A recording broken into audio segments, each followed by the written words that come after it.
নমস্কার, দেখছেন এনকেটিভি বাংলা। আমি পার্থ বন্দ্যোপাধ্যায়, আপনাদের সবাইকে স্বাগত। আজ সন্ধ্যায় এই সময় আমরা গতকাল সবে প্রথম পর্বের ভোট পেরিয়ে এসেছি, এখনো 6 দফা বাকি। এই প্রথম পর্বের ভোট থেকেই বা তার কিছুদিন আগে থেকেই বলতে পারেন, আমি খুব সতর্ক দৃষ্টি রেখেছিলাম এবারের ভোট পর্বের ওপর। কারণ আমার মনে হচ্ছিল যে এবারের ভোট পর্বে বেশ কিছু জিনিস এমন ঘটতে চলেছে বা ঘটবে যা এর আগে কখনো ঘটেনি। এক অর্থে দেখতে গেলে প্রত্যেকটা ভোটেই এরকম বেশ কিছু ঘটনা ঘটে যা তার আগে কখনো ঘটেনি, কিন্তু এবারের নির্বাচন পর্ব একাধিক এমন কিছু ঘটনা আমাদেরকে প্রত্যক্ষ করিয়েছে যা এক কথায় নজিরবিহীন।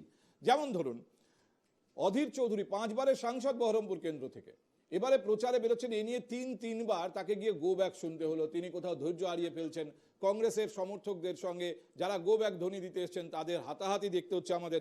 কিংবা ধরুন, প্রথম দফার ভোট শেষ হয়েছে, সন্ধ্যেবেলা বিজয় উৎসব, তৃণমূল কংগ্রেসও বিজয় উৎসব করছে, বিজেপিও বিজয় উৎসব করছে। কখনো এর আগে দেখেছেন যে তৃণমূলের একজন আহত কর্মীকে দেখতে বিজেপির প্রার্থী হাসপাতালে যাচ্ছেন? এবারের ভোটে এরকম বেশ কিছু অদ্ভুতুরের জিনিস আমাদের দেখতে হচ্ছে, দেখা যাচ্ছে। আজকে এই সপ্তাহ শেষের সন্ধ্যেতে এরকম কিছু কিছু বিষয় নিয়ে কথা বলবো। তবে তার আগে আপনাদের সঙ্গে আলাপ করি দিয়ে এখনো পর্যন্ত যারা আমাদের সঙ্গে এই আলোচনার টেবিলে যোগ দিয়েছেন, আরও কেউ যোগ দেবেন, ক্রমান্বয়ে আমরা তাদেরকে পেতে থাকবো।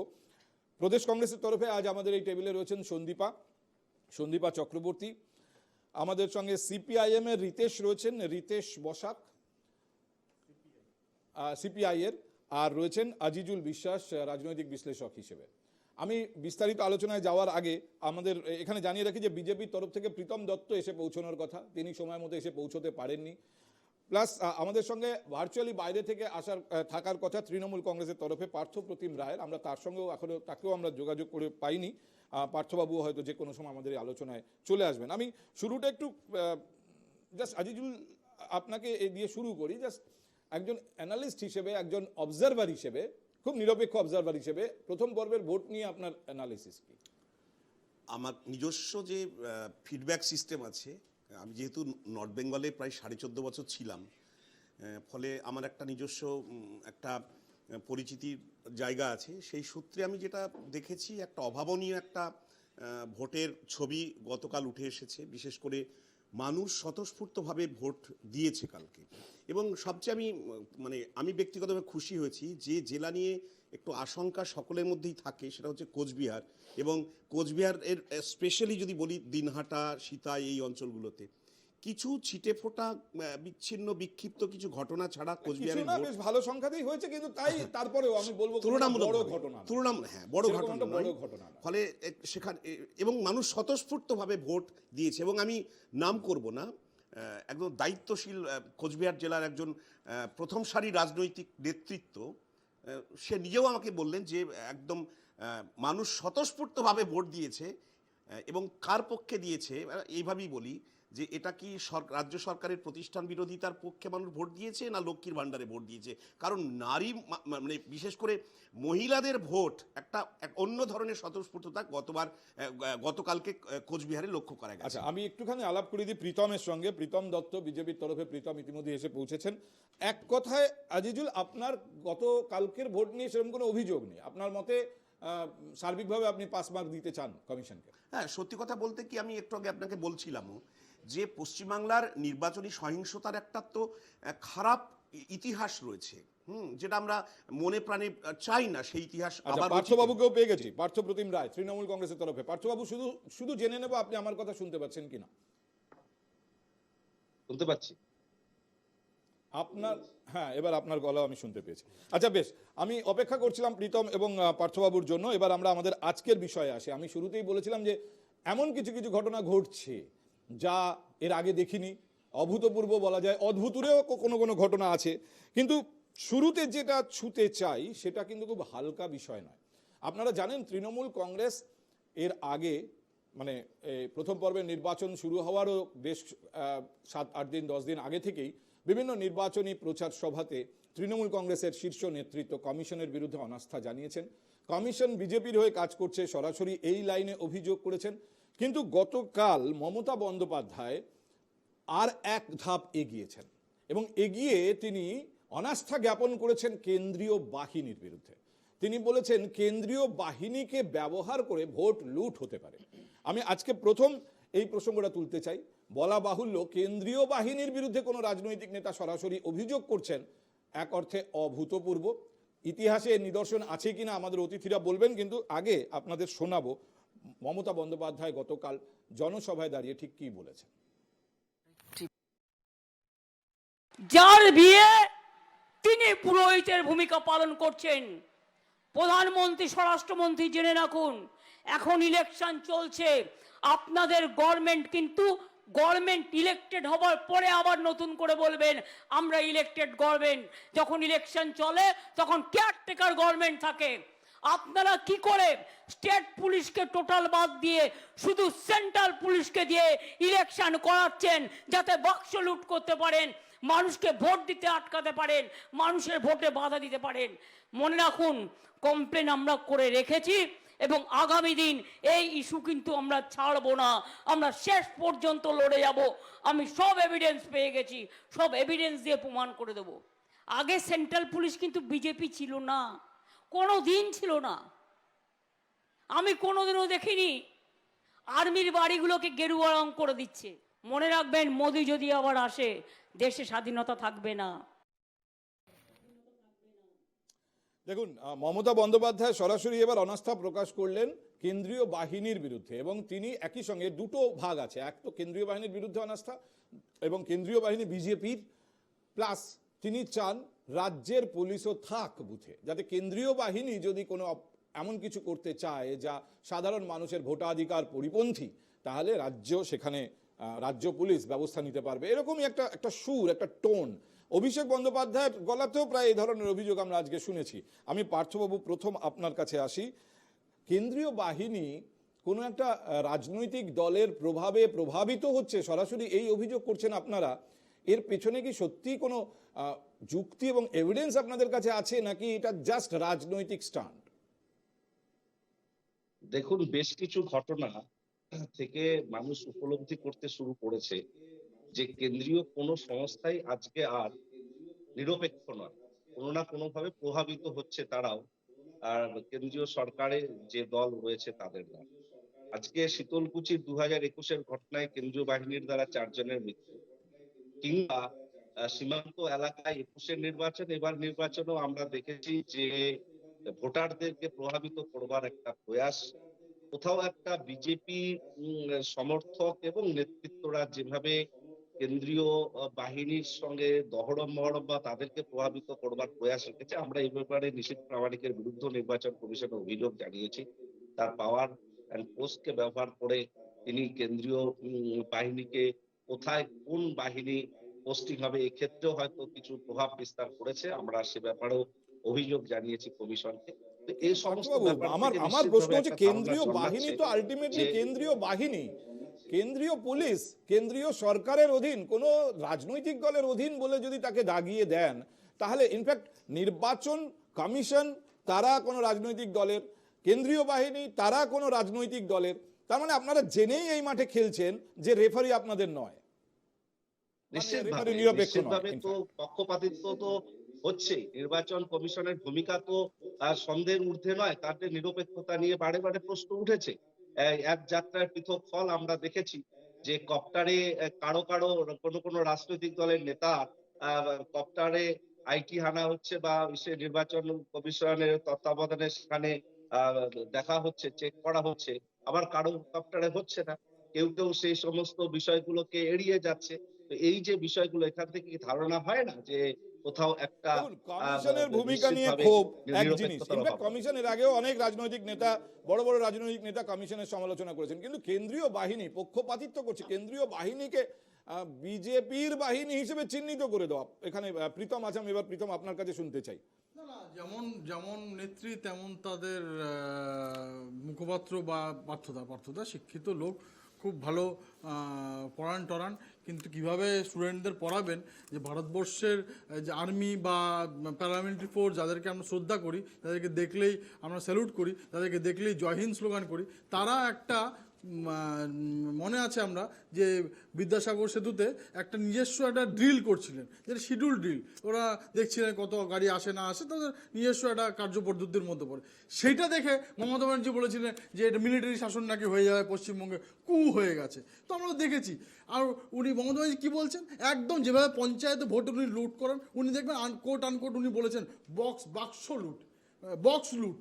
মানে উনি জানেনও না যে এই ইলেকশনটা, উনি জানেন, জেনে শুনে ইচ্ছা করে বলছেন যে ইলেকশনে কিন্তু বক্স টক্স কিছু থাকে না, আমরা সবাই ইভিএমের মাধ্যমে ভোট হয়। তো ওই যেভাবে বক্স লুট উনি করিয়েছেন পঞ্চায়েত ইলেকশনে, যেভাবে স্টেট পুলিশকে দিয়ে চুরি করিয়েছেন, যেভাবে স্টেট অ্যাডমিনিস্ট্রেশনকে দিয়ে সে নমিনেশনের দিন থেকে শুরু করে কাউন্টিং অবধি যেভাবে একদম তৃণমূলী কায়দায় ভোট করিয়েছেন, সেম জিনিসটা উনি সেটাই চাইছেন। যেভাবে করে উনি ভোট লুট করেন না, সেইটাই করতে চাইছেন। এবং উনি এটা করতে গিয়ে দাদা আপনি বলতে কি চাইছেন যে উনি মমতা এটা করতে গিয়ে, বন্দ্যোপাধ্যায় মমতা ব্যানার্জি উনি এটা করতে গিয়ে ভারতবর্ষ সার্বভৌমত্ব থেকে শুরু করে কনস্টিটিউশন থেকে শুরু করে সবার বিরুদ্ধে উনি অপশব্দ আচ্ছা, একটা কথা আগে সবার কাছ থেকে জেনে নি অল্প অল্প করে, যে একেবারে কেন্দ্রীয় বাহিনীর প্রতি অনাস্থা, এটাকে কে কিভাবে দেখছেন সন্দীপা? দেখুন, কেন্দ্রীয় বাহিনীর প্রতি আমাদের কোনো অনাস্থা নেই। আমি আপনার আছে কিনা আমি আপনাকে প্রশ্নই করি না, বলছি মমতা বন্দ্যোপাধ্যায় বলছেন কেন্দ্রীয় বাহিনী বিজেপির হয়ে কাজ করতে পারে, মানুষকে ভোটদানে বাধা দিতে পারে, আপনি এটাকে কিভাবে নেবেন? আমি তো মমতা ব্যানার্জির মুখপাত্র নই, আমি যে দলের মুখপাত্র সেই দলের আপনি কথাই তো বলবো। ব্যক্তিগতভাবে বলুন যে এটা আমি শুনে আপনার কি মনে হচ্ছে? সে তো আসছি, তো ব্যক্তিগতভাবেই হোক বা দলগতভাবেই হোক, আমরা তো কেন্দ্রীয় বাহিনীকে, আমরা কংগ্রেসকে যদি জিজ্ঞেস করা হয় যে কেন্দ্রীয় বাহিনীকে সম্মান করে কিনা, তাহলে তো সেটা অনেক ভুল প্রশ্ন। রাদার আমি বলতে চাইছি যে কেন্দ্রীয় বাহিনীকে কে পরিচালনা করছে, অস্ত্র ভুল হয় না।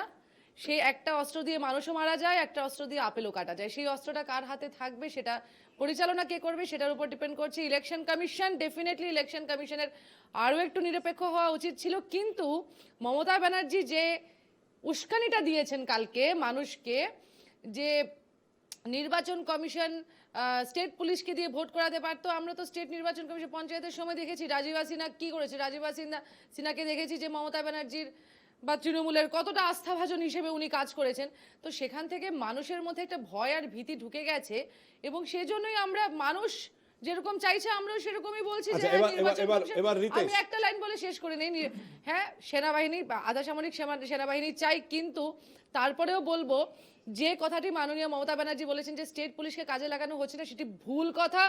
এই মিথ্যে কথাটি বলে, কেননা অলরেডি 19,000 পুলিশ, যদি আমি খুব ভুল না হই, 19,000 পুলিশ অলরেডি ইলেকশন কমিশনের চাইছেন বুথ ম্যানেজমেন্টে রাজ্য পুলিশ থাকুক, যেখানে রাজ্য পুলিশকে অ্যালাউ করা বুথ হচ্ছে। ম্যানেজমেন্টে যদি রাজ্য পুলিশ থাকে তাহলে পঞ্চায়েতের মতো অবস্থা হবে, রিতেশ, পৌরসভার মতো অবস্থা হবে। উনি তো সেটাই চাইছেন। রিতেশ, কেন্দ্রীয় বাহিনী বায়াসড, কেন্দ্রীয় বাহিনী বিজেপি না, কেন্দ্রীয় বাহিনী বিজেপি এইভাবে আমরা বলতে পারি না, কেননা বাহিনীতে যারা চাকরি করে বা যারা কাজ করছেন তারা অত্যন্ত, তাহলে মমতা বন্দ্যোপাধ্যায় কেন বলছেন? না তারা অত্যন্ত রাষ্ট্রের প্রতি নিজেদের সমস্তটা দিয়ে দেওয়ার প্রতিজ্ঞা নিয়ে তারা কাজে জয়েন করেছে। সেটা নিয়ে আমাদের অসুবিধা নেই। অসুবিধা হচ্ছে who is the controlling authority, যে সে কিভাবে ম্যানেজ করছে। তুমি যদি না, এখানে বিতর্কটা তাই নয়, আমাদের বিতর্কটা হচ্ছে মমতা বন্দ্যোপাধ্যায় বলছেন কেন্দ্রীয় পুলিশ যেটা ভোট কেন্দ্রে কাজ করছে, বুথের বাইরে কাজ করছে, ভেতরে কাজ করছে, বুথ ম্যানেজ করছে, তারা মানুষকে বাধা দিতে পারে, তাদেরকে ব্যবহার করা হতে পারে, বিজেপি তাদের ব্যবহার করতে পারে। এটাই তো এসেন্স মমতা বন্দ্যোপাধ্যায়ের বক্তব্য। প্রশ্নটা তো সেইখানে, আমি যেটা বলছি যে আমরা যদি আমাদের চিন্তা ভাবনাটাকে পশ্চিমবঙ্গের মধ্যে সীমাবদ্ধ রাখি, তাহলে কিন্তু কেন্দ্রীয় বাহিনীর চিত্রটা পরিষ্কার হবে না, নির্বাচন কমিশনের ভূমিকা পরিষ্কার হবে না। ত্রিপুরাতে কালকে কি হয়েছে? ত্রিপুরাতে 776টা বুথে রিগিং হয়েছে, মানে নির্বাচনের সন্ত্রাস হয়েছে। কে দায় নেবে? বিজেপিকে দায় নিতে বলছি না। BJP is not a spokes person of election commission. BJP এই নিয়ে কোনো রকম আওয়াজ করার দরকার নেই। ইলেকশন কমিশন কি করছে, ইলেকশন কমিশন কি করে হচ্ছে? কালকে যে গন্ডগোলগুলো হয়েছে, আমাদের মূল ফোকাস বিতর্ক থেকে সরে যাচ্ছেন। আমার প্রশ্ন হচ্ছে মমতা বন্দ্যোপাধ্যায় কেন কেন্দ্রীয় বাহিনীর উপর অনাস্থা প্রকাশ করেন? আপনারা কি কেন্দ্রীয় বাহিনীর উপর অনাস্থা প্রকাশ করছেন? মমতা ব্যানার্জির টপিক নয়। মমতা ব্যানার্জি হচ্ছে, আপনি মমতা ব্যানার্জি বলেছেন আমার মমতা ব্যানার্জির প্রতি আমার কোনো ইয়ে নেই। না ওটাকে মমতা ব্যানার্জির কথা আমি কেন ইয়ে করতে যাব? তৃণমূল আর আমার কথা হচ্ছে সিপিএম একসাথে দেওয়াল লিখছে। না হু ইজ মমতা ব্যানার্জি? মমতা ব্যানার্জি একজন পলিটিক্যাল লিডার। পলিটিক্যাল লিডার সে কি বলবে নাকি যে কেন্দ্রীয় বাহিনী খুব ভালো কাজ করেছে? বেশ, রিতেশ, আজিজুল আপনি বলুন। কোনো একজন সিআরপিএফ তার রাজনৈতিক মতাদর্শগতভাবে সে বিজেপি হতেই পারে বা তৃণমূলও হতে পারে বা অন্য দল যে হতে পারে, কিন্তু সেই সিআরপিএফকে কাজে লাগানো হচ্ছে কি হচ্ছে না এটা বিতর্কের বিষয়। আমি যেটা বলি, নির্বাচন কমিশন বলেছে লেভেল প্লেয়িং ফিল্ড তৈরি করবে, অবাধ এবং সুষ্ঠু আমি নির্বাচন। জানতে চাই, মমতা বন্দ্যোপাধ্যায় বলেছেন কেন্দ্রীয় বাহিনী বিজেপি ব্যবহার করতে পারে। আমি হ্যাঁ নাতে উত্তর দিতে পারবো না তো, আমাকে তো ব্যাখ্যা বলতে হবে। বিষয়টা হচ্ছে নির্বাচন কমিশন আমরা আশা করি অবাধ এবং সুষ্ঠু নির্বাচন এখানে করবে, এখানে কেন গোটা ভারতবর্ষে করবে। এবং নির্বাচন কমিশন যদি মনে করে যে রাজ্য পুলিশকে না দিয়ে বুথ ম্যানেজমেন্টের কাজ সিআরপিএফকে দিয়ে হয়ে যাবে, তাহলে, এবং সেটা যদি গ্যারান্টি হয়, কারণ আমাদের পশ্চিমবাংলায় নির্বাচনের একটা, ওই যে আগেই বলছিলাম, সহিংসতার ইতিহাস। না, কেন্দ্রীয় বাহিনী কি মানুষকে ভোট দিতে বাধা দিতে পারে? কেন্দ্রীয় বাহিনী কি কোনো জায়গায় ভোটদান ব্যাঘাত করতে পারে, যেটা মমতা বন্দ্যোপাধ্যায় আশঙ্কা করছেন? যে এখানে রাজ্য পুলিশ থাকলে অন্তত তারা নজর রাখতে পারতো কেন্দ্রীয় বাহিনী কোনো ভুলভাল কাজ করছে কিনা। রাজ্য পুলিশ তো আছেই সাথে। না না, এবং বুথের সেটা যদি মধ্যে বা ওরা- বুথের বাইরে নেই, রাজ্য পুলিশ এবং বুথ সেটা- কেন্দ্রে। পুরো দাদা রাজ্য পুলিশ আমি বলি, আমার বলাটা হয়নি কিন্তু। কেন্দ্রীয় দেখছেন দাদা, আমি বলে নি, আপনি তারা এক্সপ্লেন করতে পারবেন। রাজ্য পুলিশ তো কেন্দ্রীয় বাহিনীকে পুরো ওখানকার লোকাল ডিএম, ওখানকার এসপি, তারাই তো পুরো পরিচালিত করে, কোথায় যেতে হবে না যেতে হবে কেন্দ্রীয় বাহিনী থোড়েই রাস্তাঘাট চেনে, পুরো তো অপারেট করছে রাজ্য পুলিশ। এখন তো রাজ্য পুলিশই বলি বা সিআরপি সবটাই বলি, election commission সবটাই ইলেকশন কমিশনের দায়িত্বে, পুরোটাই তার নির্দেশেই হচ্ছে।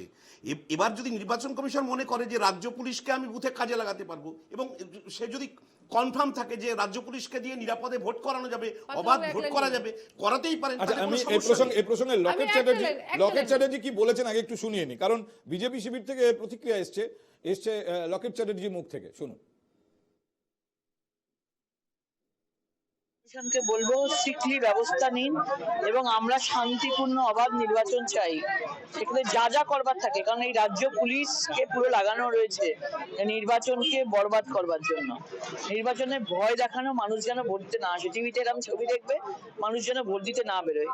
প্রথম যে নির্বাচন হয়েছে, নির্বাচন কমিশনের শিক্ষা নেওয়া উচিত যে কিভাবে পুলিশকে কোনোভাবে নির্বাচনে রাখা যাবে না, পুলিশকে দিয়ে নিয়ন্ত্রণ করানো যাবে না। কেন্দ্রীয় বাহিনী রয়েছে, নির্বাচন কমিশন এমন ভাবে করুক কেন্দ্রীয় বাহিনী প্রত্যেকটা বুথে মোতায়েন থাকুক, এবং পুলিশদেরকে 100 মিটার 500 মিটার দূরে রাখুক। পুলিশ যেন নির্বাচনের সময় না থাকে, মানুষ অবাধে তারা নির্বাচন করতে পারে। একটু একটু ক্ষমা চাইছি আপনাদের কাছে যে একটু অসুবিধা হলো লকেট চ্যাটার্জির বক্তব্যটা আপনাদের শোনাতে, কিন্তু তবুও মোটামুটি শেষ অংশে এসে লকেট চ্যাটার্জি যেটা বললেন সেটা আমরা বুঝতে পেরেছি, এবং তিনি বলছেন না না পুলিশ না, এবং একটু আগে সন্দীপাও তাই বলছিলেন না না পুলিশ না। মানে পার্থবাবু, যেভাবে মমতা বন্দ্যোপাধ্যায় রাজ্য পুলিশের হয়ে সওয়াল করছেন, অন্য রাজনৈতিক দলের নেতা নেত্রীরা সেটা শুনেই আটকে উঠে বলছেন না না রাজ্য পুলিশটা। বিষয়টা দেখুন, আমরা বিগত দিনে শুনেছিলাম যে বিডিওরা, ডিএমরা বা আধিকারিকরা তারাও নির্বাচনকে প্রভাবিত করেছে। তারাও তো রাজ্য সরকারের অনেকেই কর্মচারী, বিডিও লেভেলে বা যারা ডিএমএসপি বাদ দিয়ে আমি যে বাকিটাতে বলতে পারি। তাহলে তাদেরকে যদি নির্বাচন কমিশন নিরপেক্ষভাবে ব্যবহার করতে পারে, তাহলে রাজ্য পুলিশকে কেন ব্যবহার করতে পারে? এই জায়গাটা নির্বাচন কমিশনের ব্যর্থতা। আবার যে রাজ্য যখন নির্বাচন কমিশন পঞ্চায়েত নির্বাচন পরিচালনা করছে রাজীব সিনহা, তাকে দাগিয়ে দিচ্ছে তৃণমূলই বলে। আজকে যে নির্বাচন কমিশনার দিল্লিতে বসে রয়েছেন, তার নির্বাচন প্রক্রিয়া নিয়ে যে ডামাডোল আমরা দেখলাম, যেখানে প্রধান বিচারপতির প্রতিনিধিত্ব থাকার কথা, সেখানে প্রধানমন্ত্রীর প্রতিনিধিত্ব থাকছে বা অন্য কোনো ভাবে নির্বাচন কমিশনার নিয়োগ হচ্ছে, তাদের নিরপেক্ষতা কত রয়েছে এবং তারা কিভাবে সেন্ট্রাল ফোর্সকে ব্যবহার করছে, এই প্রশ্নগুলো তো উঠেছে। এবং সেই অভিব্যক্তিটাই মমতা বন্দ্যোপাধ্যায় বলতে চেয়েছেন যে তারা বিজেপির হয়ে হয়তো কাজ করছে। কিন্তু রাজ্য পুলিশের কি ইমপ্রেশন তৈরি হয়েছে যে রাজ্য পুলিশের নাম শুনেই সবাই সঙ্গে সঙ্গে আটকে উঠছেন যে না রাজ্য পুলিশ না, পঞ্চায়েত নির্বাচনের স্মৃতি মানুষ ভোলেনি? দেখুন, রাজ্য পুলিশ নয়, এটা একটা বলবার জন্য সবাইকে বলতে হচ্ছে বা বলার চেষ্টা করছে। রাজ্য পুলিশের এফিসিয়েন্সি যথেষ্ট রয়েছে, যথেষ্ট তৎপরতার সঙ্গে তারা কাজ করে, এবং বিগত দিনও সেন্ট্রাল বাহিনী নিয়ে ভোট হয়েছে, 21 নির্বাচন হয়েছে, 16 নির্বাচন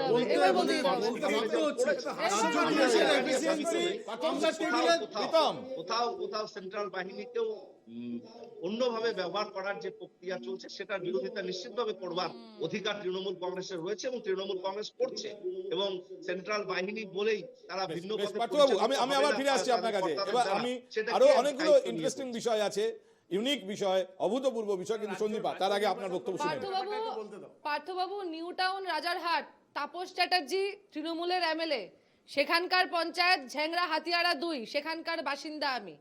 বলা হয় না যে হাড়ির মধ্যে যখন আমরা ভাত বসাই একটা ভাত টিপলে বোঝা যায় গোটা হাড়ির ভাতটা সেদ্ধ হয়েছে কিনা। আমি ভুক্তভোগী, আমাকে তৃণমূলের কর্মীরা আমাকে মেরেছে, আমার ওড়না টেনে নিয়েছে, আমার মোবাইল ভেঙে দিয়েছে 8ই জুলাই সকালবেলা। কেননা সেখানে পুরো রেলগার্ডের ব্যারিকেড লাগিয়ে তৃণমূলের গুন্ডারা, আমি নাম করব না, একজন রাজারহাট গোপালপুরের এমএলএর হাজবেন্ড ওইখানে টহল দিয়েছে ওরা। আমি নাম করব না, আপনি বুঝেছেন, আপনি যথেষ্ট আপনি এটা কি বুদ্ধিমান। প্রসঙ্গে বলছেন? রাজ্য পুলিশের ভূমিকা প্রসঙ্গে? রাজ্য পুলিশ সেখানে দাঁড়িয়ে দাঁড়িয়ে শুধু দেখেছে, যারা ভোট দিতে পারছিলেন না সিভিলিয়ান তারা রাজ্য পুলিশের ওপর চিৎকার করেছে। বৃদ্ধ আপনি বয়স্ক যখন বললেন পুরুষদের আমার আরেকটা রাস্তায় ফেলে প্রসঙ্গ পিটিয়েছে আপনার তৃণমূলের শুনতে হবে। গুন্ডারা। আচ্ছা, এবার প্রীতম। রাজ্য পুলিশ এক দাঁড়িয়ে মিনিট, একটা প্রশ্ন, রিতেশ, আমি আমার বলা একটা সুযোগ দেবো। বিষয় শুনতে হবে আপনাকে। পুতুলের আপনি মতো যখন দাঁড়িয়ে আমাকে দেখেছে। বলেন, আমার একটা বিষয় আমরা শুনুন। আমাদের আমি ট্যাক্সের কোচবিহারে টাকা, থাকি, এই বর্ডার জন্য এরিয়ায়। রাজ্য পুলিশকে বর্ডার দেওয়া হয় এরিয়ায় বেতন BSF হিসেবে। এর একজন সন্দীপা, আধিকারিককে সন্দীপা, আমরা আপনার বলতে বক্তব্য শুনেছি, বলেছেন।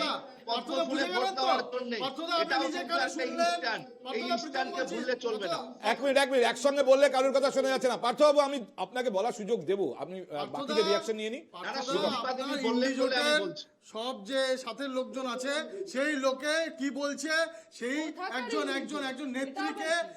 নেত্রীকে কি করে হেনস্থা করেছে এবং তা রাজ্য পুলিশের সামনে সেটা আপনি শুনলেন। তাহলে ভাবুন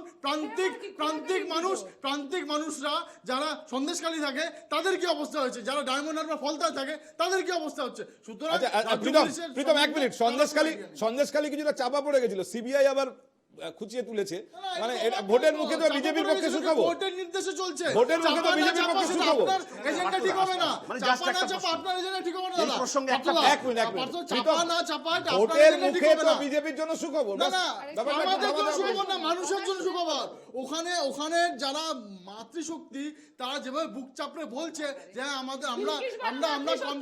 আমরা কমপ্লেন করেছিলাম, তারপর আমরা পাইনি, তাদের জন্য আজকে সেটা সুখবর হতে পারে, আমাদের জন্য নয়, সবার জন্য সুখবর। সন্দীপা, এক মিনিট, আজিজুল বলুন। বলতে যাচ্ছি, এই যে পঞ্চায়েত নির্বাচনের যে রক্তাক্ত পরিস্থিতি, পঞ্চায়েতকে কেন্দ্র করে আগে এবং পরে ভোট গণনা ইমেজ নষ্ট হয়েছে রাজ্য আমি পুলিশের। এটা বলছি, এটা অস্বীকার করতে পারেন না। ভোটের দিন তো পঞ্চায়েতে সিআরপিএফ ছিল, তারপরেও সিআরপিএফ কে কাজে না লাগানোর ফলে সংঘাতটা হয়েছে, এই ধরনের একটা অভিযোগ তো উঠে এসেছে। ঘুরিয়েছে শুধু, অর্থাৎ জায়গায় পৌঁছতে দেওয়া হয়নি। মানে সিআরপিএফ কে কাজে লাগানোর ক্ষেত্রে, অর্থাৎ আমি বুথ ম্যানেজমেন্টে লাগাবো, মানে ডেপ্লয়মেন্টের একটা সমস্যা কিন্তু রয়েছে। অর্থাৎ আজকে রাজ্য সরকার মানে সেই ব্যাপারটা পারছে না। আচ্ছা, বলেই কি মমতা সমস্যা? বন্দ্যোপাধ্যায় রাজ্য পুলিশকে ভোট কেন্দ্রে চাইছেন কেন? ভোট কেন্দ্রে রাজ্য পুলিশ আসলে মমতা বন্দ্যোপাধ্যায় কি সুবিধা হবে আমাকে বলুন তো। না না, আমি একটা জিনিস, আমি একটা জিনিস, সাধারণ আমার জিনিস বলি। প্রশ্নের মধ্যে উত্তরটা রয়েছে। একদম, আমার প্রশ্নের মধ্যে উত্তরটা রয়েছে। মানে আপনার আধা সামরিক বাহিনীর ছিল, তাদের না, ডেপুট করে দায়িত্ব আচ্ছা, আরেকটা পয়েন্ট, আমি আপনাকে বলার সুযোগ দেবো, প্লিজ আমাকে পয়েন্টগুলো তুলতে দিন। আরেকটা পয়েন্ট দেখুন, আমরা আলোচনা করছি রাজনৈতিক নেতাদের প্রচার সভায়, জনসভায় গিয়ে যে বক্তব্য রেখেছেন তার ভিত্তিতে। কাজী আলোচনাটা, হ্যাঁ, তারা যখন বলছেন দায়িত্ব নিয়ে বলছেন, কাজী আমরাও এখানে এই আলোচনা করতেই পারি, কিন্তু তারা কিন্তু জনসভায় বলছেন। জনসভায় মানুষ মানে নেতারা গিয়ে কেন বলেন? মানুষের সমর্থন আদায়ের জন্য। হয়তো পারে যে মমতা বন্দ্যোপাধ্যায় মনে হয়েছে মানুষের সমর্থন আদায়ের জন্য এটা বলা দরকার, কিন্তু দায়িত্ব অবশ্যই নিয়েছেন, আমি সেটা বলছি। আমি আপনাকে আরেকটা উদাহরণ দিই, প্রীতম, সমর্থনে প্রধানমন্ত্রীকে স্ল্যাং ল্যাঙ্গুয়েজ ইউজ করে কথা বলা হয়, কোন সমর্থন মমতা ভাই যে এটা নিচ্ছেন জনগণের থেকে? কোন কালচার, কোন সংস্কার, কোন কৃষ্টির কথা মমতা ভাইজি বলছেন? আমি আপনাকে আরেকটা উদাহরণ দিই। বিজেপি নেতারাও করে, কিন্তু এখানে আমি কোনো পার্টির হয়ে বলছি না। তোমার শুভেন্দু অধিকারীও কিন্তু খুব এই আলোচনাটা আমরা আজকে চাইছিলাম। দেখুন, জনসভায় অশালীন শব্দের ব্যবহার, অশোভন শব্দের ব্যবহার আজকের আলোচনার বিষয়। স্ট্র্যাটেজিক, এক মিনিট সন্দীপা প্লিজ, আজকের আলোচনার বিষয় না। আমি আর একটা পয়েন্ট যেগুলো আমি আজকে তুলতে চাইছি, স্ট্র্যাটেজিক পয়েন্ট। প্রীতম, আমি যেটা আরেকটা আপনাকে মনে করাতে চাই, আজকে অভিষেক বন্দ্যোপাধ্যায় বলেছেন যে কালকের প্রথম দফার নির্বাচনে 3টি কেন্দ্রে আমরা সার্জিক্যাল স্ট্রাইক করেছি। বড় বড় শূন্য পেয়েছে। সার্জিক্যাল স্ট্রাইক করেছি, বড় বড় 4 শূন্য। তারিখে আপনারা বুঝতে পারবেন। ওই যে মমতা ভাই যেরকম পাকিস্তানের প্রধানমন্ত্রীর মতো সার্জিক্যাল স্ট্রাইকের প্রমাণ চাইতো, ওরকম সার্জিক্যাল স্ট্রাইক বড় বড় শূন্য পেয়েছে। পার্থদা একটা জিনিস একটু বলতে দাও, যেটা হচ্ছে যে আমরা দেখবে যে এই আলোচনার মধ্যে দুজনে দুটো ভাগ হয়ে গেল। কিরকম? কেন্দ্রীয় নির্বাচন কমিশনকে যখন বলা হচ্ছে তখন প্রীতমদের গায়ে লাগছে, রাজ্য নির্বাচন কমিশনদের যখন বলা হচ্ছে তখন পার্থবাবুদের গায়ে লাগছে। আপনার কোনটা গায়ে লাগছে? প্রশ্নটা হচ্ছে যে আপনার কোনটা গায়ে লাগছে? তারা তো নির্বাচন আপনার কমিশন, কোনটা গায়ে লাগছে? আমাদের দুটোই গায়ে লাগছে, চৌধুরী দুটোই গায়ে নির্বাচন, লাগছে। কটা কেস আছে জানো? নির্বাচন, হাইকোর্টে কটা কেস আছে জানো? পঞ্চায়েতে আচ্ছা, কটা কেস আছে? এক মিনিট SP রিতেশ, এই ঝগড়াটা চাইছি না, এই ঝগড়াটা চাইছি না। আমি তো চাইছি না। এসপি ডিএমদেরকে 14টা কেস এখনো হাইকোর্টে পেন্ডিং আছে, যেখানে জবাবদিহি করতে পারছে না কত পোল হয়েছে আর কত কাউন্টিং হয়েছে। আচ্ছা, রিতেশ, দুটোর মধ্যে হিসাব রিতেশ, এক মিনিট। কে দায়িত্ব নেবে? আমি অভিষেক বন্দ্যোপাধ্যায় যেটা বলেছেন সার্জিক্যাল স্ট্রাইক, আমার কাছে যেহেতু মনে হচ্ছে এই ধরনের বক্তব্য কিন্তু রাজনৈতিক নেতাদের মুখে ইউনিক। তিনি সার্জিক্যাল স্ট্রাইক বলছেন, সার্জিক্যাল স্ট্রাইক কি হিসেবে আমাদের সামনে ছিল? সার্জিক্যাল স্ট্রাইক শব্দ বন্ধ। তার আগে অভিষেক বন্দ্যোপাধ্যায় ঠিক কি বলেছেন সেটা আপনাদের তার মুখ থেকে শুনিয়ে নিই। मैं आपको कहता हूं, कल पहली चरण का चुनाव था, आपने देखा कुछ बिहार में चुनाव हुआ, अलीपुरद्वार में चुनाव हुआ और जलपाईगुड़ी में चुनाव हुआ। बांग्ला विरोधियों का गढ़ में कल कुछ बिहार, अलीपुरद्वार और जलपाईगुड़ी की मां, भाई, बहनें बंगाल विरोधियों के खिलाफ सर्जिकल स्ट्राइक किया है, इनका गढ़ में घुस के। 26 तारीख मौका आपका है, जो जिस भाषा में समझे उसी भाषा में जवाब देना चाहिए। देश काल जो चुनाव हुआ, सभी सीटों में तृणमूल की उम्मीदवार जीतने जा रही है। आने वाला 26 तारीख आपका समय है, एक ही बार मिलेगा, फिर पता नहीं ये लोग देश में अगर जीत गए तो चुनाव करने देगा या नहीं। সার্জিক্যাল স্ট্রাইক কোথায় করে? সার্জিক্যাল স্ট্রাইক করে বিরোধীদের বা শত্রুর ঘরের মধ্যে ঢুকে। রাজনৈতিক শত্রু যদি আমি এখানে ধরি, পার্থবাবু কোথাও কি অভিষেক স্বীকার করে নিলেন যে কালকে যে 3টে আসনে ভোট হয়েছে তা আসলে বিজেপির ঘর? দেখুন, 2019-এর লোকসভায় তো নিশ্চিতভাবে এই 3টি আসনে বিজেপি জয়লাভ করেছে এবং সেখান থেকে আমরা সিট দুটো পুনরুদ্ধার, 3টে সিটই পুনরুদ্ধার করছি। এবং অভিষেক বন্দ্যোপাধ্যায় যে কথাগুলো বললেন সেখানে যে ব্যাপারটা লুকিয়ে রয়েছে, যে বিজেপির পরিবার, যারা রাজনৈতিকভাবে বিজেপি পরিবার করে, তাদের পরিবারের মায়েরাও লক্ষ্মীর ভান্ডার পাচ্ছে বা সামাজিক প্রকল্পের তারা অংশীদার।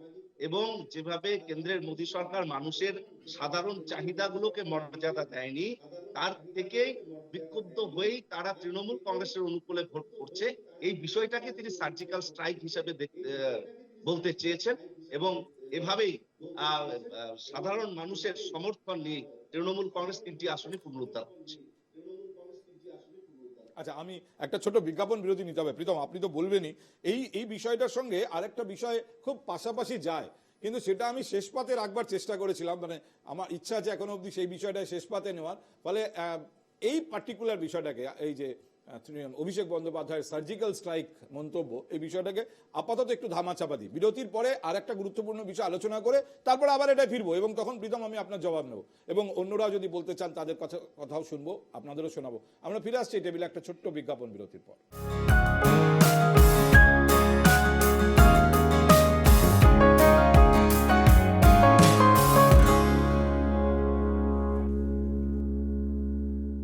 স্বাগত আরেকবার, আপনারা দেখছেন এই সময়। আমরা অভিষেক বন্দ্যোপাধ্যায় সার্জিক্যাল স্ট্রাইকের প্রসঙ্গটাতে আবার একটু শেষের দিকে আসি, কারণ ওটার সঙ্গে লিঙ্কড আরেকটা বিষয় আমি এই টেবিলে তুলতে চাই। এবার যেটা আমি প্রবেশ করতে চাইছি বা যে প্রসঙ্গটা এখানে তুলতে চাইছি, অভূতপূর্ব বিষয় যা এর আগে নির্বাচনে কখনো আমরা দেখিনি। তার মধ্যে অন্যতম, অধীর চৌধুরী বারবার প্রচারে গিয়ে আঘাতপ্রাপ্ত হচ্ছেন, বাধাপ্রাপ্ত হচ্ছেন, তাকে গো ব্যাক স্লোগান দেওয়া হচ্ছে, কোথাও কোথাও তিনি ধৈর্য পর্যন্ত হারাচ্ছেন, রীতিমতো নিজে একবার ধস্তাধস্তিতে জড়িয়ে পড়লেন। আমি সন্দীপ আপনাকে দিয়ে শুরু করি, মানে এটা কিসের সিম্বল? অধীর চৌধুরীকে এভাবে বারবার গো ব্যাক স্লোগান দেওয়ার এর পেছনে কারা আছে আপনাদের দলগত বিশ্লেষণ? খুব ইন্টারেস্টিং একটা টপিক। মানে আপনি আপনার পাড়ায় গেলেন, আপনার পাড়ার লোকেরা আপনাকে বলছে গো ব্যাক, আপনি যাবেনটা কোথায়? উনি ভূমিপত্র সেখানকার, ওনার বাড়ি সেখানে, ওনার কর্ম সেখানে, কর্মজীবন, ওনার রাজনৈতিক মানুষ জীবন এত সবটাই বিরক্ত সেখানে। অধীর চৌধুরীর উপরে। বিরক্ত না মানুষ, দেখুন তৃণমূলের মধ্যেও কিছু মানুষ আছে, বিজেপির মধ্যেও কিছু মানুষ আছে। এবার তৃণমূলের দেখা দেখি বিজেপির ওরাও গো ব্যাক দিচ্ছে। এবার সেখানে 13, 18, 20 বিভিন্ন জায়গায় হয়েছে। সেখানে কিছু অতৃপ্ত আত্মা আছে দুটো পার্টির মধ্যেই। ওরা আমাদের ভালো, তো কোনো প্রবলেম নেই, ভয় পেয়েছে বলে এরকম করছে। কারা করছে? কোন রাজনৈতিক দল করছে? তৃণমূল বিজেপি দুটোই তো করছে, ভয় পেয়েছে। বিজেপিও আছে এর পেছনে। বিজেপিও আছে, বিজেপির ওরাও দিয়েছে। আপনি দেখতে চান আমি দেখাবো? বিজেপির ওরাও দিয়েছে গো ব্যাক স্লোগান। হ্যাঁ, সেটাই তো হচ্ছে, ভয় পেয়েছে বলেই তো এটা করেছে। অধীর রঞ্জন চৌধুরীকে সেখানে হারাবার মতো ক্ষমতা স্বয়ং মমতা ব্যানার্জি গেলেও সেখানে অধীর রঞ্জন চৌধুরীকে হারাতে পারবে না। উনি যতটা কাজ সেখানকার মানুষের জন্য প্রীতম, করেছেন। আপনার কাছে জানতে চাই যে আপনারা অধীর চৌধুরীকে এইভাবে কি হারানোর কথা ভাবছেন? না, প্রথম কথা যে হচ্ছে- বহরমপুর শক্ত সিট, অধীর চৌধুরী গতবার যেভাবে প্রতিহত করেছিলেন বিরোধিতাকে, শুভেন্দু অধিকারীর নেতৃত্বে তৃণমূল কংগ্রেস তাকে হারানোর চেষ্টা করেছিল, আপনি জানেন সেই ইতিহাস, রাজনৈতিক ইতিহাস। অধীর চৌধুরী তারপরেও সেখান থেকে জিতেছিলেন 80,000-এর বেশি ভোটে। এবার এর থেকেও বেশি ভোটে জিতবেন। এবার এর থেকেও বেশি ভোটে পরের জিতবেন। প্রশ্ন আমার কথা হচ্ছে যে 5 বার জেতা একজন সাংসদকে যদি বিজেপির তরফ থেকে গো ব্যাক স্লোগান দেওয়া হয়, এতে কি বিজেপির ইমপ্রেশন বাড়ে? না না, আমি তো অবাক হয়ে যাই। 5 ভালো তো অধীর রঞ্জন চৌধুরী আরো প্রমোশন সন্দীপা হচ্ছে, বলতে দিন, ওনাকে আরো বলতে প্রমোশন হচ্ছে, ভালো করুন। সন্ধিবাদী promotion যত হয়ে করবেন তত গাড্ডায় যাবেন। ঠিক আছে, ওকে ওকে।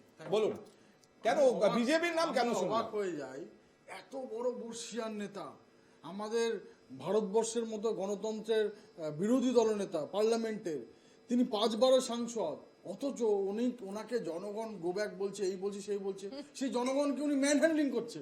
আমি তো এটা তো অবাক। জনগণ কোথায়? তাদের তো হাতে দলীয় পতাকা না আছে। না, সেই দলীয় পতাকা ছাড়া তো জনগণের মধ্যে পড়ে। ওই দলীয় পতাকা যারা নিয়ে না, এসেছে তারাও তো একজনকে ওই- প্রচার করতে এসেছেন, মমতা বন্দ্যোপাধ্যায় প্রচার করতে গেছেন। আচ্ছা, আমি মমতা এটা- বন্দ্যোপাধ্যায়কে আমি- ভাটপাড়ার রাস্তায় কেউ জয় শ্রীরাম বলেছিল, উনি গাড়ি থেকে নেমে তাকে তারা করেছিলেন। তারা করেছিলেন, আর ওখানে ম্যান হ্যান্ডলিং করছে নিজে, আপনার অধীর চৌধুরী নিজে ধাক্কা দিচ্ছেন, নিজে মারছেন। এইটা 5 বছরের কেন একজন নেতা শুভেন্দু থেকে অধিকারী সন্দীপা, আমি কলেজে আপনাকে ডিফেন্ড করার কলেজে সময় দেবো, কিছু?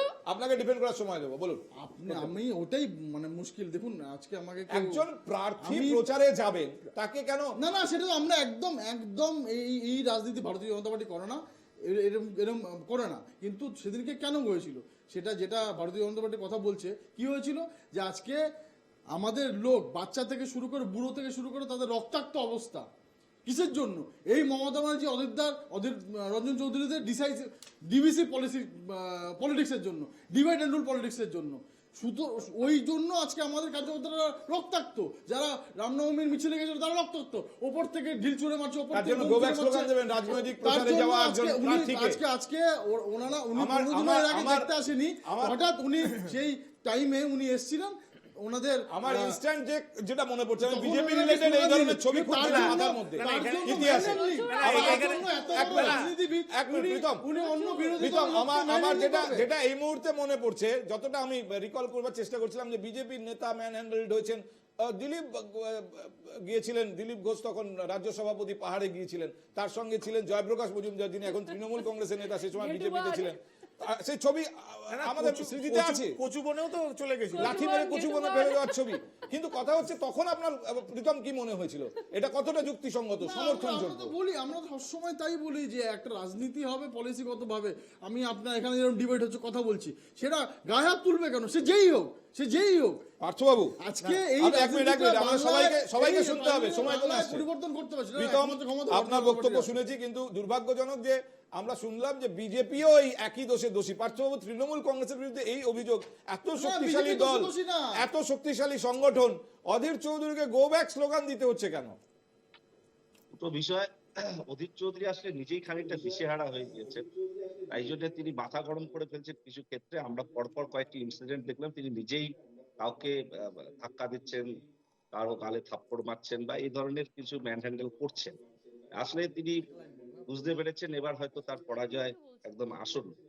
এবং আমরা এর আগে দেখতাম যে তৃণমূলের কোনো নেতৃত্বকে বা নেতাকে কেউ যদি গো ব্যাক স্লোগান দিত, এই প্যানেলে থাকা আমাদের যারা মুখপাত্র এখানে রয়েছে বা এই ধরনের যারা রয়েছে, তারা বলতো খুব গর্বের সঙ্গে যে মানুষ ক্ষিপ্ত হয়েছে, এই জনপ্রতিনিধির বিরুদ্ধে তিনি মানুষের স্থানীয়ভাবে কাজকর্ম করতে পারেনি, তাই গো ব্যাক স্লোগান দিচ্ছেন। আজকে অন্য প্রসঙ্গে আনা হচ্ছে যে কেন তৃণমূল কংগ্রেস দিচ্ছে।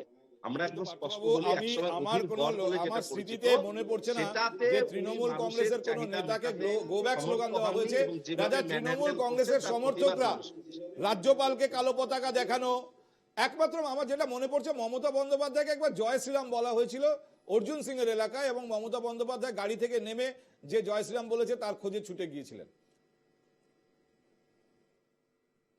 না না, মমতা বন্দ্যোপাধ্যায় সেটা প্রতিবাদ করেছেন কিন্তু কারো গায়ে হাত দেননি বা কাউকে manhandle প্রতিবাদ কি আবার আবার পার্থদা জয় শ্রীরাম স্লোগানের প্রতিবাদ কেন করেছেন? উত্তর দিন তো একটু। ইন্টেনশন শুনুন। আপনার জয় শ্রীরাম বলে টেলিভিশন কারো চ্যানেলে আছে, মাথায় সবাই যদি তোমরা দেখছে। মারো, কি জয় শ্রীরাম স্লোগানের প্রতিবাদ করছেন কেন? বলতে দিন। জয় শ্রীরাম বলে তোমরা কারো যদি বাড়ি ভাঙচুর করো, জয় শ্রীরাম তাহলে স্লোগানের 100 বার প্রতিবাদ করবেন, তাই তো আপনারা? জয় শ্রীরাম আপনি বলে জয় শ্রীরাম কাউকে স্লোগানের প্রতিবাদ কটূক্তি করবেন। করলে 100 বার প্রতিবাদ হবে। জয় শ্রীরাম রামচন্দ্র জয় শ্রীরাম তোমাদের স্লোগান কটূক্তি পেটের করা নয়, হলো। ভগবান। মমতা তোমাদের ব্যানার্জিকে এজেন্ট জয় হতে শ্রীরাম, পারে, এটা আমাদের কটূক্তি কাছে করা হলো। ভগবান। হবে ভগবান, কিন্তু জয় শ্রীরামের নামে কাউকে ভগবানের নাম নেওয়া কটূক্তি কি করে হলো? ভগবানের নাম নেওয়া কটূক্তি কি করে হলো? আজকের আলোচনা কিন্তু আলোচনায় কথা প্রসঙ্গে বিষয় প্রসঙ্গে ওই ওই ওই ছবিটা মাথার মধ্যে ভেসে উঠেছে আমার, তাই আমি প্রসঙ্গটা তুলেছি।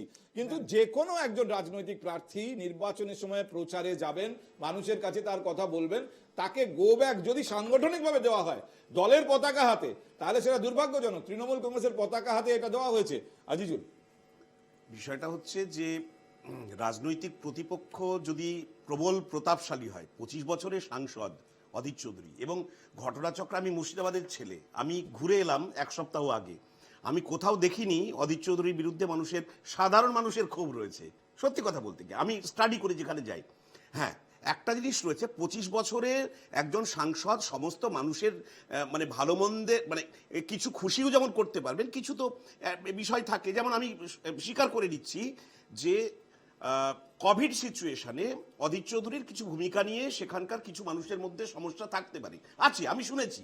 কিন্তু লোকসভা নির্বাচনে তার জন্য অধীর চৌধুরীকে হারিয়ে দেবে, এই ব্যাপারটা কিন্তু ঠিক মানা যাচ্ছে না না। না, হারিয়ে দেওয়া জিতিয়ে দেওয়াটা পরের ব্যাপার, ওটা আমাদের আলোচনার বিষয় না। বলছিলেন, সেটাই আমি বলছি বলছি। পতাকা হাতে, একদম, দলের একদম। পতাকা হাতে একদম। গো ব্যাক স্লোগান দেওয়া। কোনো নির্বাচিত এক্সিস্টিং কোনো এমপি গেলে সাধারণ মানুষ হয়তো রাস্তা হয়নি, কোনো সমস্যা মেটেনি, তার জন্য তাকে অভিযোগ জানাতে পারে এবং কালো পতাকাও জানাতে পারে, গোব্যাকও বলতে পারে, কিন্তু কোনো শতাব্দী রায়কে অভিযোগ জানিয়েছেন কেউ কেউ। করতেই পারে, কিন্তু কোনো পলিটিক্যাল পার্টি কোন প্রার্থীকে এইভাবে বাধাদান করাটা এটা গণতন্ত্রের পক্ষে খুব একটা স্বাস্থ্যকর নয়, খুব একটা স্বাস্থ্যকর নয়। আজিজুল বাবু, কোভিড নিয়ে যে কথাটা আপনি বলেছেন, কোভিডের সময় আমরা দেখেছি যে কোন সরকার, উনি তো একজন এমপি, উনি বিরোধী দলনেতা, কি কেন্দ্র সরকার কি রাজ্য সরকার, কেউ কিন্তু তার ভূমিকা ঠিকঠাকভাবে পালন করতে পারেনি। সেখানে এই অধীর রঞ্জন চৌধুরী ডিআরডিওর সাথে কথা বলে ডিআরডিওর তরফ থেকে সেই বহরমপুরে একটা হাসপাতাল করতে চেয়েছিলেন।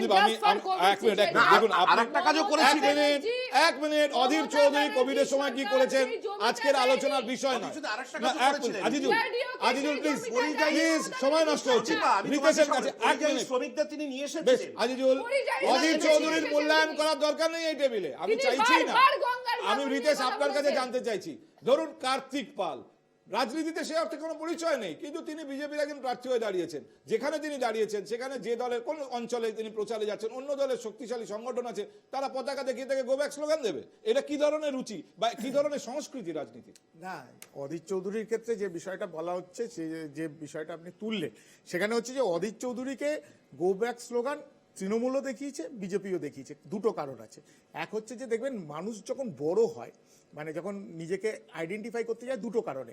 একটা হচ্ছে হয় ভালো কাজ করে নিজেকে আইডেন্টিফাই করায়, আর নাহলে কেউ ভালো কাজ করেছে তার পেছনে কাঠি করে নিজেকে আইডেন্টিফাই করে। তুমি দেখবে অধীর চৌধুরী যখন বহরমপুর হাসপাতালের কাছে গেল, কোনো দরকার নেই, উনি নিজে নামলেন, নেমে ওনার দুজন সিকিউরিটির সাথে নামলেন। এখানে ওনাকে গো ব্যাক বললে তো ওই লোকগুলো সুস্থ হয়ে যাবে না।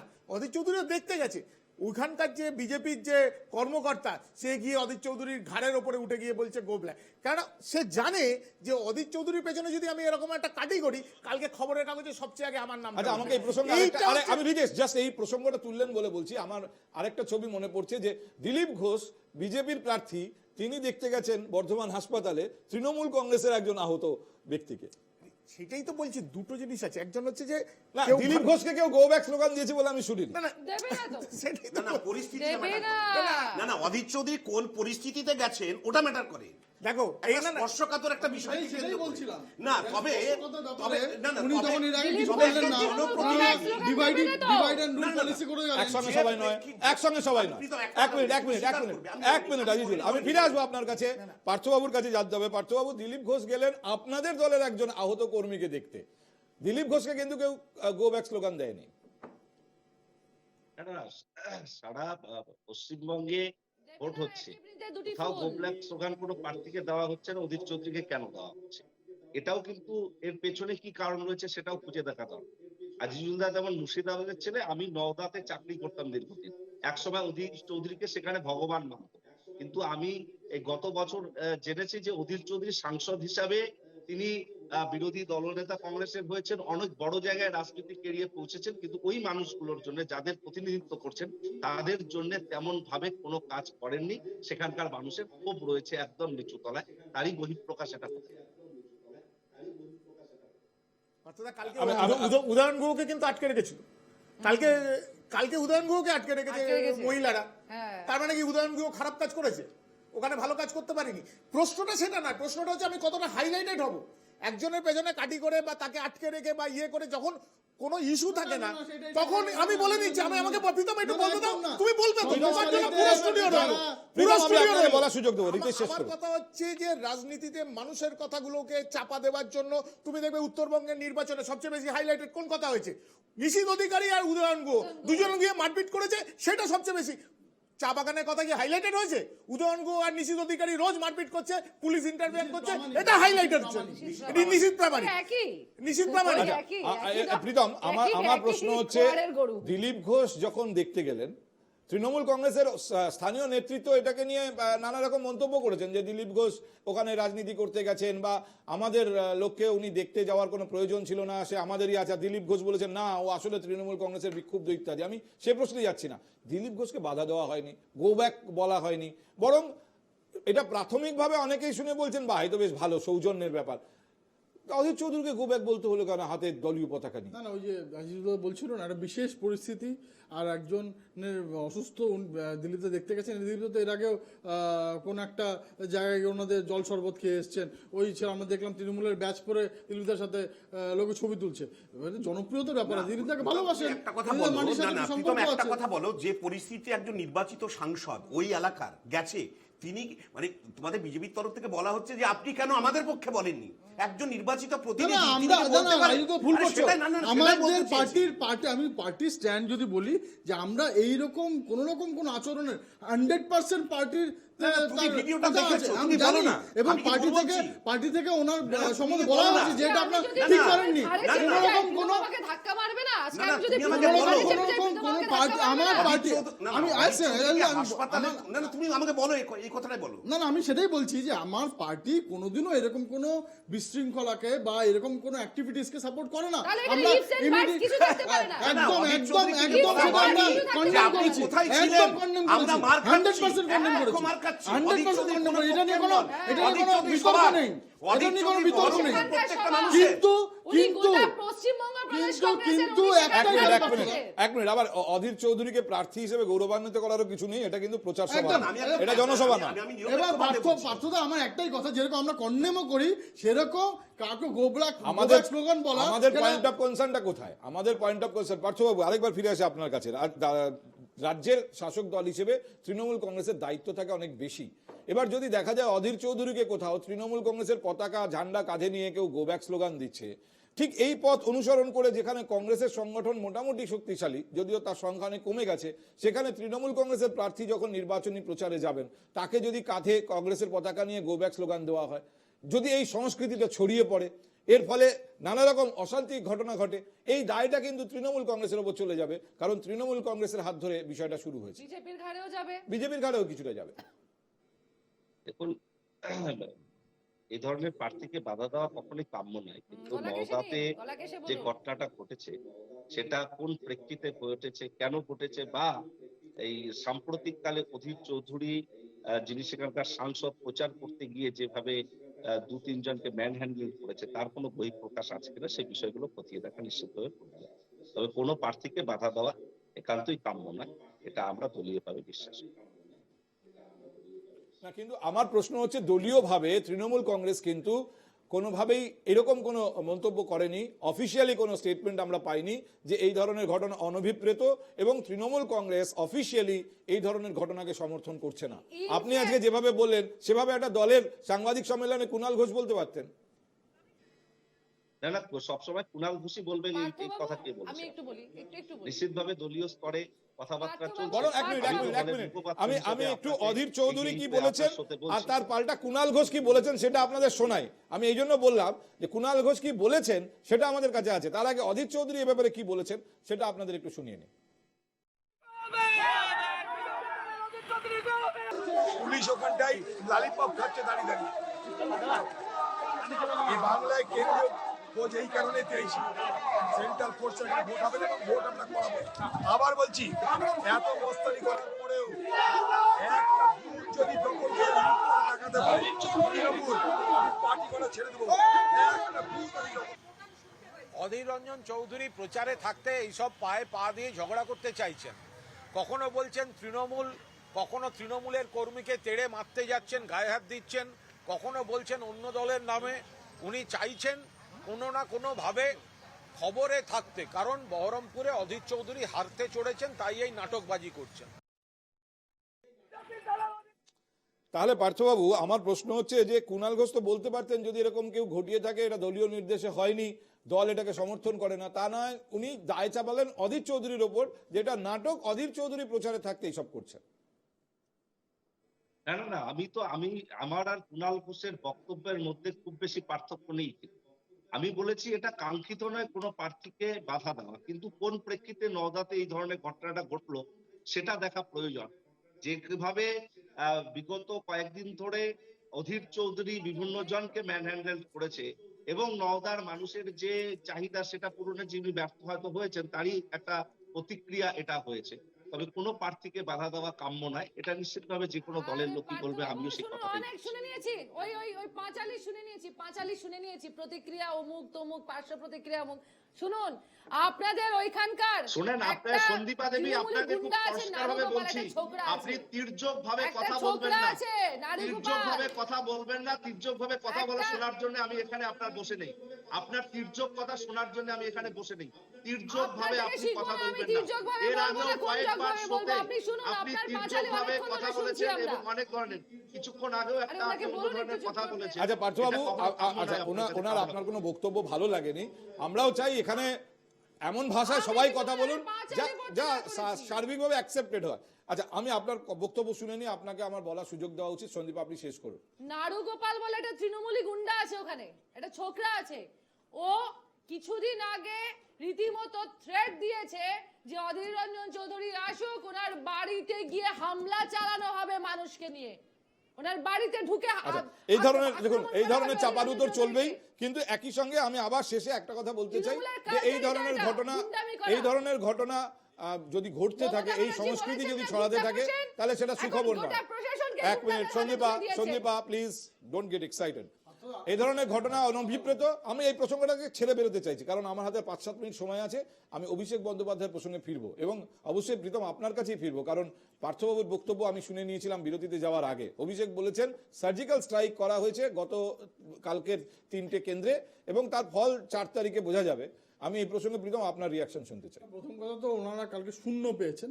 দেখুন আজকে যেভাবে মানুষ, এবং একটু আগে ওয়াজিদুল্লাহ বলছিলেন যে ওখানে যেভাবে দেখে এসছেন যে মানুষ, বিশেষ করে মহিলারা যেভাবে বাড়ি থেকে বেরিয়ে এসে ভোট দিয়েছেন, সেটা সন্দেশখালীর মহিলারা যে সারাটা জাগিয়েছেন সারা পশ্চিমবঙ্গে, যেভাবে 500 টাকার বিনিময়ে 1000 টাকার বিনিময়ে ওনাদের আমি এই কথা আমি সন্দেশখালী বলিনি, লক্ষ্মীর ভান্ডার বলেছিলাম।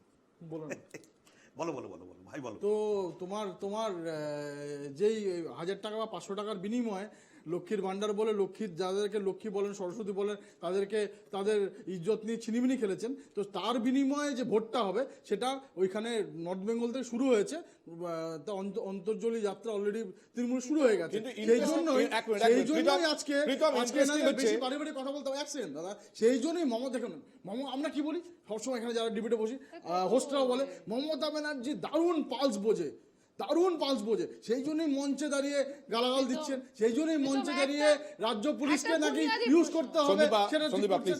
সুতরাং ওই জন্যই আমার কথা হচ্ছে আপনি মমতা বন্দ্যোপাধ্যায় মঞ্চে দাঁড়িয়ে কি বলছেন শুনছেন।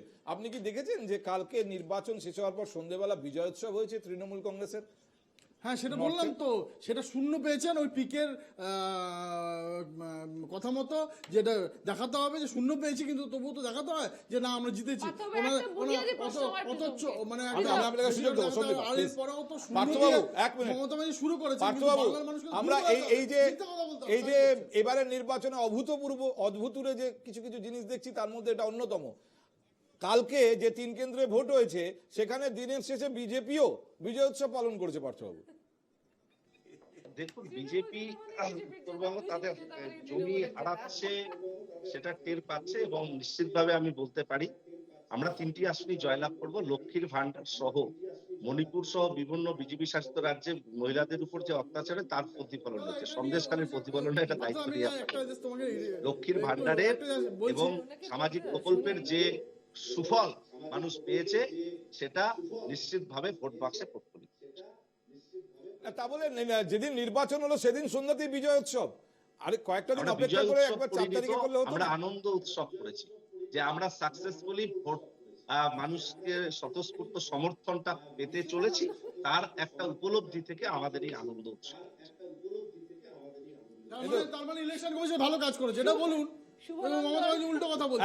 এক মিনিট মানে এতদিন এখন একটা কালচার হয়েছে প্রি ওয়েডিং, এইবারের ইলেকশনে তাহলে দেখা যাচ্ছে একটা pre wedding festival, pre winning. Azizul, হ্যাঁ, বিষয়টা হচ্ছে আমি অন্যভাবে বলবো। এই যে 3টা আসনের কালকে ভোট হলো, একটা জিনিস ভাবতে হবে, সার্জিক্যাল স্ট্রাইক কিনা আমি জানি না, তবে কোচবিহারে ভোট আগে 2019-এর মতোই পড়েছে, কিন্তু আলিপুরদুয়ারের 4% ভোট কম পড়েছে, জলপাইগুড়িতে 3% ভোট কম পড়েছে। সার্বিকভাবে রাজবংশী আদিবাসী অধ্যুষিত এই 3টি আসনে কোথাও কোথাও অনন্ত মহারাজের ভূমিকা কেমন ছিল বা জন বার্লার ভূমিকা কেমন ছিল, এটাও ভাবতে হবে। পাশাপাশি সাম্প্রতিককালে উত্তরবঙ্গে যে ঝড়টা হয়েছে, এই আলোচনা আমরা 4 তারিখের জন্য তুলে রাখি। আমি জাস্ট বলে রাখলাম, দিনের শেষে তৃণমূল কংগ্রেস উৎসব করছে, ওদিকে বিজেপি উৎসব করছে। সার্জিক্যাল স্ট্রাইকের প্রেক্ষাপটেই কথাটা বললাম। এখন সার্জিক্যাল স্ট্রাইক কোন আঙ্গিকে বলেছেন, অর্থাৎ ঝড়কে কেন্দ্র করে যে ত্রাণ, কেন্দ্র সরকারের ভূমিকা এবং রাজ্য সরকারের ভূমিকা, কোন ভূমিকায় খুশি হয়েছে মানুষ, সেটা আমরা 4 তারিখের আগে বোঝার কোনো উপায় নেই। কিন্তু মানুষ তৃণমূল কংগ্রেসের উৎসব করা, বিজেপির উৎসব করা আমার খুব ইউনিক লেগেছে, যেটা এর আগে কখনো দেখা যায়নি। প্রত্যেক ফেজেই কি আমরা এই জিনিস দেখবো আজিজুল? এটা মানে এটা জনগণকে, আমার মনে হয় কি, জনগণকে হেয় করা। কারণ মানুষ ভোট দান করলেন, 4 তারিখে গণনা হবে, সেটাকে অসম্মান করা হচ্ছে এই ধরনের বিজয় মিছিল। এটা আসলে এক ধরনের গণতন্ত্রে অধ্যত্ত, এবং আমার মনে হয় জনগণের প্রতি যে ন্যূনতম যে সৌজন্য থাকা উচিত এবং প্রত্যেকটা মানুষের যে ভোটাধিকার, সেই ভোটের প্রতি যে সম্মান, সেটা তো হারিয়ে যাচ্ছে। এটা পূর্বে আলোচনা। কালকের যে ভোটটা হয়েছে না, যদি একটু সকাল থেকে দেখো, যে মানুষ কিন্তু জোট বেঁধে ভোট দিতে গেছে, অর্থাৎ কোনো বাধা নিষেধ। আমি শুধু বিজয়োৎসব নিয়ে না, আমি বিজয়োৎসবের প্রেক্ষিতে তো তোমাকে বুঝতে হবে যে ওরা তো বুঝতে পারছে যে এই ভাইসেস যে মানুষ যে জোট বেঁধে যে ভোটটা দিচ্ছে ওদের বিরুদ্ধে, এটা ওরা দুজনেই বুঝে গেছে। কালকে ওখানে গন্ডগোল করেছে, এই কারণে গন্ডগোল কেন করে, তোমার যখন ভোটের সংখ্যাটা কমে আসে, তুমি বুঝতে পারছো যে ভোটের সংখ্যাটা কমে আসবে, তুমি গন্ডগোল করবে। এবং কালকের যে বিজয়োৎসব হচ্ছে সারা ভারত, মানে পশ্চিমবঙ্গের আর কটা ফেজ যেটা আছে সেখানে যাতে মানুষ হোস্টেল না হয়, তার জন্য বিজয়োৎসবকে সিম্বলিক করা হয়। ইনফ্যাক্ট আমরা সময় থেকে বেশি অতিরিক্ত সময় নিয়েছি। বিজয় উৎসব ভোটের দিন সন্ধ্যেবেলা, এটা আমরা কোনোদিন দেখিনি। হ্যাঁ, সেটা যেটা আজিজুল বাবু বললেন যে গণতন্ত্রকে অসম্মান করা, সেখানে গণতন্ত্রের রায়কে অসম্মান করা, এবং পার্থবাবু যখন এখানে আছে আমার একটা সৌভাগ্য হয়েছে পার্থবাবুকে একটা জিনিস জিজ্ঞেস করার। কালকে শীতলকুচিতেও আমরা দেখলাম, সিতাইতেও দেখলাম গন্ডগোল হয়েছে। একটু জানতে চাইছি 21-এর সময়, তো এখন 21 আপনি বিধানসভার জানতে আগে, চাইলেও- না 21 বিধানসভার সময় শীতলকুচিতে যে ঘটনাটা হয়েছিল সেই ঘটনাটা এত রহস্যময় কেন আজ অবধি? সেটা দেখুন, আর নিষ্পত্তি হলো উপায় না নেই, কেন? আমাদের ওই আলোচনায় ঢোকার উপায় নেই। যদি সেটা আরো হলো- 1 ঘন্টা এই সেটা তো আলোচনায় প্রমাণ থাকতে করেছে। পারতাম তাহলে এই বিষয়ে আমরা ঢুকতাম, কিন্তু আজকে এখানে থামতে হবে। আমি আবার বলছি, আজিজুল যেটা বলেছেন যে নির্বাচনের দিন সন্ধেবেলা হঠাৎ করে বিজয় উৎসব করে কি মানুষকে অসম্মান করলো এই দুই রাজনৈতিক দল, এই প্রশ্নটা নিয়ে কিন্তু ভাবা উচিত। আরো ছটা ফেজ বাকি আছে। এই 6টা ফেজে নির্বাচনের পরে আমরা কি একই ধরনের ছবি দেখবো কিনা, এবং কি অ্যাঙ্গেল থেকে, কোন যুক্তি থেকে তারা এটা করছেন, এটার কোনো ব্যাখ্যা অফিসিয়ালি রাজনৈতিক দলগুলোর কাছ থেকে আমরা পাবো কিনা, সেদিকে আমাদের দৃষ্টি থাকবে। আজকে আমাদের সময় দেওয়ার জন্য অনেক ধন্যবাদ প্রীতম, সন্দীপা, আজিজুল, রিতেশ, পার্থবাবু বাইরে থেকে আমাদের সঙ্গে ছিলেন। অসংখ্য ধন্যবাদ সবাইকে। ধন্যবাদ আপনাদেরও। দেখছিলেন এই সময়ে, আপনারা দেখছেন NK TV বাংলা।